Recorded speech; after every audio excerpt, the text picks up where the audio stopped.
Okay, everyone. Editing exercise 2. Pretty much everyone had a bit of trouble with it, so here's what I'm going to do. Instead of doing new material for editing exercise 3, it's basically going to be a rehash of editing exercise 2. You're basically going to get to do it again, though I'll likely change some of the material so it's not exactly the same. So if you didn't do well in this exercise, fear not. You still have the opportunity to learn and practice the material. Without further ado, let's dig in. Okay, so chapter 4 talks about characters. We talked a little bit about them last week, but this week we go into a bit more detail. The chapter covers a lot of issues, so it was a lot to take in at once. Chapter 4 discusses how to make sure important characters are subjects and important actions are verbs, which we covered a little bit last week as well. When to use abstract nominalizations and how to keep them from being confusing. When to use passive voice instead of active voice, how meta-discourse affects active and passive voice, and how to create clarity by rewriting long compound noun phrases. We'll briefly go through each of these principles, and then we'll go over a few examples from the editing exercise. Alright, so the book offers you a basic procedure for revising sentences that feel clunky. They call it indirect and impersonal. I call it clunky. You may have also heard it described as awkward before, but clunky is good as well. Here's the procedure for revising those kinds of sentences. Step 1. Underline the first 7 or 8 words. Step 2. Try to find the main characters, usually flesh and blood people if you can. 3. Try to find important actions that those characters are doing. They might be hiding in nominalizations, action words turned into nouns. Then you make the main characters the subjects and turn the actions into verbs where you can. Let's take an example. A decision about forcibly administering medication in an emergency room setting, despite the inability of an irrational patient to provide legal consent, is usually an on-scene medical decision. What a mouthful. So let's underline the first 7 or 8 words, or in this case, the first 11 actually makes the most sense. A decision about forcibly administering medication in an emergency room setting. Can we find a character there? Someone doing something? Medication? Emergency room? Not really. So let's think about the actions. Someone is deciding something, and someone is administering medication. Who would be doing those things? Probably doctors. So then what are the doctors doing? Again, deciding to administer medication. So let's turn this part of the sentence into doctors decide to forcibly administer medication in the emergency room. Let's put a pin in that and come back to it in a second. Let's look at the next part of the sentence now. Despite the inability of an irrational patient to provide legal consent. Well, the character there is pretty obvious, the irrational patient. What's the action here? Not provide legal consent, though that may be your first thought because they have an inability to provide consent, or rather, they are unable to provide legal consent. So let's revise that part now too. An irrational patient is unable to provide legal consent. So now let's connect those two parts of the sentence together. The book says connect them using conjunctions like if, although, because, when, how, and why. I think when fits best here. When an irrational patient is unable to provide legal consent, doctors must decide whether to forcibly administer medication in the emergency room. Now, that looks a little different than how we revised the two strings initially, but that does sometimes happen. As this sentence demonstrates, sometimes you have to reconstruct characters from nothing. Some sentences are mostly actions and no characters, like the sentence, a decision was made in favor of doing a study of the disagreements. There are absolutely no characters in that sentence. Who's deciding? Who's disagreeing? We don't know. So what do you do then? It depends on the sentence and the context. Sometimes you can use I or we. Sometimes the character will be another word that's obvious in the context, like doctors in the example we just went over. Often, students have been taught to use one in those kind of sentences, which frankly I and a lot of people find to be too stuffy. If it's common in your field, you can use it, but it has fallen out of favor with most fields, I think, unless someone is trying to write prose that's overly complex, which does happen, but we're learning to write better than that. When reconstructing characters, the book says you should use your best judgment. My advice is to read as much as you can in your field so that you can get a feel for what other authors do. Okay, so the book tells you to make flesh and blood people characters when you can, so that you avoid abstract characters. But sometimes you're just talking about abstract things, so you have to use those abstract characters. In those cases, the book says make sure you use those abstractions as the subjects of a series of sentences that tell a story. And it says make sure you limit other nominalizations and abstractions in the rest of the paragraph. That will help keep things clearer. They give a really great example on page 51, so be sure to check it out. The book spends a bit of time on passive voice. Now, at this point in their career, students have often been told to avoid passive voice in the favor of active voice. And often that's good advice, but sometimes it's not. Especially in the sciences, passive voice is often used, or rather, science writers often use the passive voice. Which one of those is active and which one of those is passive? But there are reasons to use the passive voice. Before we get to those reasons, let's talk very briefly about what passive voice is. Actually, let's start with what active voice is. Active voice is when the subject is the character that's doing the action that's in the verb to the receiver of that action. So the grammatical term for receiver of the action is direct object, but the book says you can also think of it as the goal. It's not a perfect metaphor in every case, but it kind of works.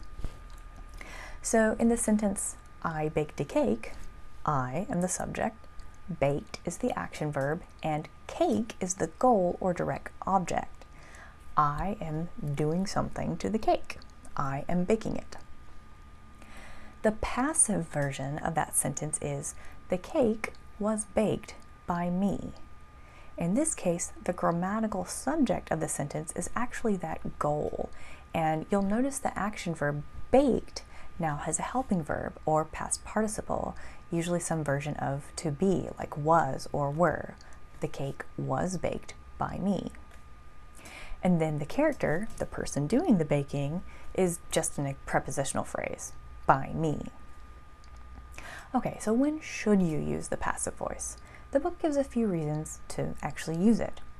So if the character or agent is self-evident, if the passive voice lets you replace a really long subject with a short one, that's a good idea. And then if the passive voice helps you connect sentences together using a coherent sequence of subjects. And the book, again, gives you some good examples of those, so I'm just going to let you review those. I'm not going to dwell on them. What I will dwell on is the so-called objective passive voice. The book mentions that often in STEM writing, the passive voice is used because it sounds more objective. But what have we been learning about objectivity in STEM writing? Well, I hope you're learning that true objectivity, as STEM writers often think of it, in the sense that language is a window into meaning, is a myth. Language is not the same thing as the reality it attempts to describe, so STEM writers must co-construct meaning with readers through their words. But that doesn't mean you should never use the passive voice. The authors of Style suggest that it's okay to use passive voice when you describe procedures that anyone could do. So, for example, the essays were analyzed, the subjects were separated, the participants were assigned, the bacteria were cultivated, and so on and so forth. But when you're using what's called meta-discourse, the book recommends, and I recommend, that you use active verbs. Now, pay close attention here because this is where several of you went astray in the exercise. So what's meta-discourse? Essentially, it's writing about writing, or when the authors refer explicitly to themselves or to their readers, or to their thought processes. So if you're saying, this paper shows, or in this paper, I will, whatever, that's meta-discourse. And it's great. It really helps the reader either digest what's coming or what has already been said. When should you use meta-discourse? Well, the book gives you a great list on page 58. You should use meta-discourse when you want to explain your thinking or your writing. So in this paper, we will argue, we will claim, we will show. I conclude from these data, etc., etc. You should use it when you want to trace logic or form of your argument. So first, in addition, most important, consequently. You should use it when you want to directly address your readers. So as you recall, consider, blah, blah, blah. When you want to describe the organization of your document. So this paper is divided into 3 parts. Our argument proceeds as follows. You should use you're using meta-discourse when you want to refer to other parts of your document. So like in the passage above, I, as demonstrated by figure 1, I, etc., etc. You use it when you are expressing a stance or point of view. So things like, not unexpectedly, we concur that, it seems unlikely that. And then you use it when you want to hedge or intensify your argument. So when you say usually, perhaps, seems, in some respects, very clearly, certainly, etc., etc. And if you're interested, they discuss hedges and intensifiers more in lesson 9. So get ready for that. Okay, so again, that's on page 58. You should come back to that list often and think about how you can apply it to your own writing. And additionally, when you do editing exercise 3, be sure to keep out an eye for which sentences are meta-discourse. Typically, though not always, meta-discourse should be in active voice. Again, not always, but most often. But sentences that describe research procedures that anyone can do, again, like the essays were analyzed, the subjects were separated, the participants were assigned, etc., etc. For those sentences, you can use the passive voice. Honestly, this will also vary field to field, but in STEM fields, most authors will use passive voice to describe their methods. The last big issue in this chapter is long strings of nouns. You generally want to avoid them, but there are occasions where noun strings are unavoidable because they're just technical terms or jargon. So you'll have to become familiar with the technical terms in your field. But when you use those words, be sure to make sure that they are surrounded by more active verbs and characters as subjects. So this is another place where people had some trouble in the exercise, and I'm realizing it's because the sentences were pulled from a variety of fields with technical terms that you might not know. Okay, so let's take a few examples from editing exercise 2. These won't be in editing exercise 3, so I wanted to highlight them because they're some that most people had trouble with. So your first set of instructions say that 2 of the sentences from numbers 1 through 4 could be revised to active voice because they are meta-discourse verbs. And the other 2 should remain in the passive voice, but could be revised in other ways. So take, for example, number 2. The model has been subjected to extensive statistical analyses. Now, technically, you could revise it to say, we have subjected the model to extensive statistical analyses, but it's more common in STEM fields to keep the passive voice when describing methods, remember? And those are methods that anyone could do. Anyone could subject the model to extensive statistical analyses. So the book says it's okay to use passive voice in those cases. Again, when you're describing those methods that anyone could do. But on the other hand, many people did revise number 1 successfully. Instead of it is believed, you can say we believe that a lack of understanding, etc., etc., etc.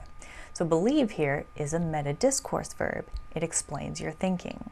Okay, let's talk really quickly about the noun strings. A lot of people did really well with number 1. They changed diabetic patient blood pressure reduction may be brought about by renal depressor application to diabetic patient's blood pressure may be reduced by applying a renal depressor, or some variation of that. However, number 4 uses the technical terms information processing behavior and computer human cognition simulation, so you want to keep those. You can change the first part of the sentence though. This paper investigates, etc., etc., etc.